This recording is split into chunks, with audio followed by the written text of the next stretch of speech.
Right, so the Dracthyr Evoker, there's a lot of people being like, well, why can't we do them both? Here's actually a little bit of here's my theory, okay? So whenever you are doing a new class and it's got to go in every single race, all the animations have got to be there, right? Whereas in this case, it's like this is one race, it is one class. I think that clamps down on the quantity of animations and things like that they have to do. I think it probably means they can focus their efforts on the spell effects, the game feel, all of those things would actually make it stand out. Yeah. So I think that's why they went that way. There's probably a lot that they're doing as well, but they probably also know that like maybe in terms of production, they perhaps couldn't fit all of this into the schedule. If Evoker went for everybody, or if Dracthyr could be every single class, there could maybe be some things in there. Possibly. And then I guess lore-wise as well, like, yeah, there's a very solid canonical reason why this is the case. Yeah, which is going to be hard to do otherwise, because it's like, I mean, they, as much as some of that's kind of fallen apart in recent years for the sake of gameplay choice, they definitely have like a lot of emphasis on, no, this can't be this for a reason. So I think this kind of coming across it has, I think, quite severe implications on some gameplay stuff, especially because new class, new race, bound to stuff, you're going to, you know, the same problems you run into with DKs back in the day were like, it's the new class, it's busted. All that stuff is like liable to happen, and it'll feel worse because people are like, oh, I want to play the new class, I don't really like the race, I'm shit out of luck. But the fact that they're just kind of going, what's the trade-off, right?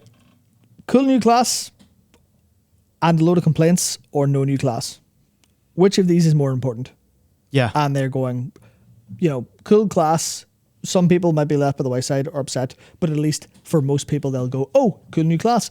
I'll give it a try. Oh, it starts at a high level. Okay, sweet, let's go. Yeah, I'd rather they just focus their efforts, and yeah, if there's a cost to that, you know, maybe the thing we buy with that cost is that when you actually get your hands on this, it seems cool. There was a lot of people memeing on the whole, oh, you can press a button.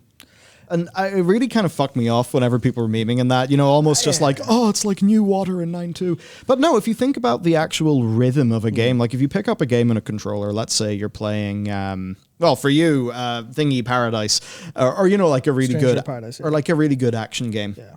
And the rhythm at which you hit buttons is so core to game feel in so many games, but often not in MMOs. Yeah. So this is giving their designers a lot more that they can actually play with. Good example, like whenever you hold a button in, well, you can have some really fun pitch effects happening. Yeah, you can have some spell effects that match up with that. Some animations and stuff, when you release the button, it'll feel really good. Yeah. So there's actually a lot, there's a lot that they could do there.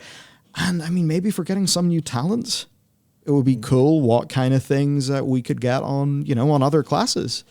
That involve this like holding down a button thing.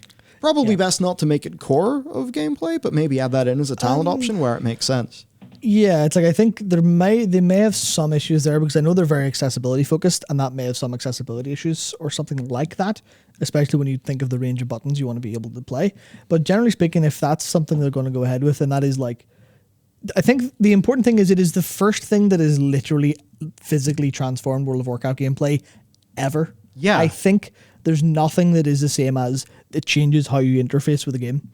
And that's the thing why I love playing FF14's like combat so much. Weaving off GCDs feels so good to me.